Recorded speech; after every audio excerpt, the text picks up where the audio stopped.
আজকে ঢাকায় গেছিলাম। তো সকাল 8টার দিকে রওনা দিলাম। প্রায় যাইতে যাইতে দুপুর 1:45 বাজলো। তো যেখানে আমরা ঢাকায় যাইতে আগে সময় লাগতো 2 ঘন্টা 3 ঘন্টা, কিন্তু এখন যদি ঢাকায় যাই তাহলে সর্বোচ্চ 1 ঘন্টা সময় লাগে। কিন্তু আজকে 1 ঘন্টা না, শুধু আজকের জন্য না, এখন থেকে প্রায় প্রতিদিনই জ্যাম থাকে ঢাকা শহরে। ওই জ্যামের কারণে প্রায় 2-3 ঘন্টা চলে যায়। তো যারা ঢাকায় যাবেন বা দূর দূরান্ত যাবেন, বর্তমান যে অবস্থা, যে পরিস্থিতি দেশের, তাতে করে সকাল সকাল বাইরেবেন যাতে ফার্স্ট আওয়ারে যাওয়া যায়। তো খুব জ্যাম, আসলে জ্যামে বসে থাকা খুব অস্থিরতা লাগে। মানে আপনি লং জার্নি করবেন, কোনো সমস্যা নেই। তো লং জার্নি করাটা সত্যি অনেক ভালো লাগে, কিন্তু এই জ্যামে গিয়া 2 ঘন্টা 3 ঘন্টা বসে থাকাটা কার ভালো লাগে বলেন? আর যে একটা গরম যে অবস্থা, হ্যাঁ। আর জ্যাম কেন? আসলে এই তোরা মিছিল করবি, এটা করবি, সেটা করবি, তাহলে রাস্তায় কার আটকায়া জ্যাম করে থুয়া মিছিল মিটিং, এটা কোন ধরনের ভাই? এটা তো ঠিক না। এই যে সাধারণ মানুষ করে ভোগান্তিতে ফালাইতেছে, হ্যাঁ, এটা কেমন ধরনের আচরণ? যারা রাজনীতি করে বা যারা সম্মেলন করে, তাদের আসলে মাথায় এটা ঢোকে না যে আমরা এত বড় একটা মিটিং করতেছি বা মিছিল করতেছি, যাই করি না কেন অবশ্যই সাধারণ মানুষের দিক তাকাইতে হবে। এখন এটা যদি না তাকায়, এই যে সাধারণ মানুষদেরকে ভোগান্তিতে ভুগতেছি আমরা, যে 1 ঘন্টার জায়গায় 3 ঘন্টা বসে রয়েছি, কেন ভাই হয়? আপনারা রাজনীতি করবেন, আপনারা সংগঠন তৈরি করবেন, আপনারা মিছিল করবেন, মিটিং করবেন, প্রোগ্রাম করবেন, করেন, সেটা নিয়ে তো আমাদের কোনো আপত্তি নেই বা কোনো আফসোস নেই। আমরা কেন সাধারণ মানুষ আজকে ভোগান্তিতে পড়তে হইতেছে? আমাদের নিরাপত্তাটা কি ভাই?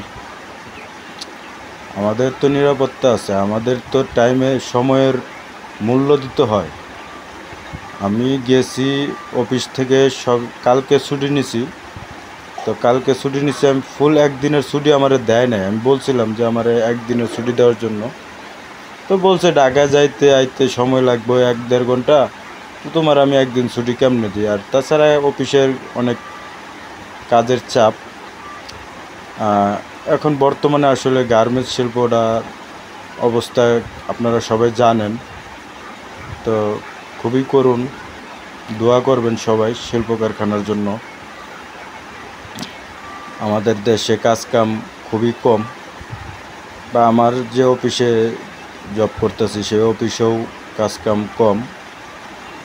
তো আসলে সেদিক দিয়ে আর কি তারা ছুটিটাও দিতেছে না। তো বলছে হাফ বেলা, মানে 1টা বা লাঞ্চে যাতে আমি অফিসে ঢুকতে পারি।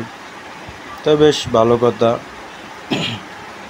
ভালো কথা। আমি লাঞ্চে ঢুকবো হিসাব করে দেখলাম, ঠিকই তো, লাঞ্চে তো ঢুকাই যা। ভাই, লাঞ্চে ঢুকবো তো দূরের কথা, এই যে এইমাত্র আসলাম, প্রায় 1 ঘন্টাই হয়েছে, 1 ঘন্টা হয়েছে বাসায় আসলাম, ফ্রেশ হলাম। এই যে আসা যাওয়া মধ্যে এতটা সময়, আর আমারে তো ফোন দিয়া পাগল বানাই এলেছে কেন আমি অফিসে আসি নাই। কালকে গেলে কি অবস্থা হইব তা আল্লাহ পাকে ভালো জানে। কারণ কাজ কাম নাই, সারাদিন বৈশা দিন কাটায়। তো তার মধ্যে আবার ছুটি তো দিতেই আছে যার যার লাগে, কিন্তু অ্যাবসেন্ট তো আর করা যায় না। এখন অ্যাকচুয়ালি কি সুযোগও খুঁজতেছে মালিকে, যে যার যেরকম সুযোগ মানে পাইতেছে তারই ছাড়াই করে দিতেছে। কারণ যদি তার ফ্যাক্টরি বন্ধ থাকে বা কাজ কাম না থাকে, তাহলে সে মাস শেষে বেতন দিতে হবে আমাকে। হ্যাঁ, তাহলে আমার মতো একটা লোক যদি বাইর করে দেয়, তাহলে তো তার 1 মাসের বেতন দিতে হইলো না। হ্যাঁ, এই আর কি অবস্থা। দেশের জনগণ যে সবাই ভালো আছে আলহামদুলিল্লাহ, ভালো না থাকলেও আমরা বাংলাদেশিরা আলহামদুলিল্লাহ বলি। কারণ আমাদের ভালো না থাকলেও ভালো থাকার অভিনয়টা আমরা খুব ভালোই জানি। আমরা ভালো থাকি, এটাই সবচেয়ে বড় কথা। ভালো না থাকারও কোনো কারণ নাই, কারণ আমাদের তো আর কিছু করার নাই।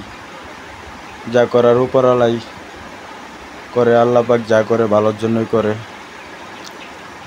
তো একটাই কি, আসলে আপনারা দেশে যাই করেন না কেন, মিটিং মিছিল বা সম্মেলন, নির্বাচন যেহেতু আসছে, তাহলে এগুলো আসলে টুকটাক হইব না যে তাও না, এটাও একটা আনন্দ আমাদের বাঙালিদের জন্য।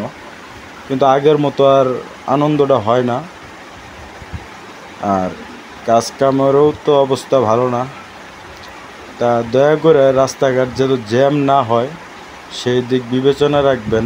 যারা সম্মেলন করেন, মিছিল করেন বা পোলাপান করে, কিন্তু যারা বড় সিনিয়র পার্সন আছেন তারা অবশ্যই এদিক একটু নজর রাখবেন যাতে রাস্তাঘাটে কোনো জ্যাম না হয়। প্রশাসনদেরকেও অবশ্যই সতর্ক থাকতে হবে যাতে রাস্তাঘাট বন্ধ না হয়, জ্যাম না হয়, সেদিক অবশ্যই নজর রাখবেন। তো এ বলেই শেষ। সবাই ভালো থাকবেন, সুস্থ থাকবেন। আল্লাহ হাফেজ।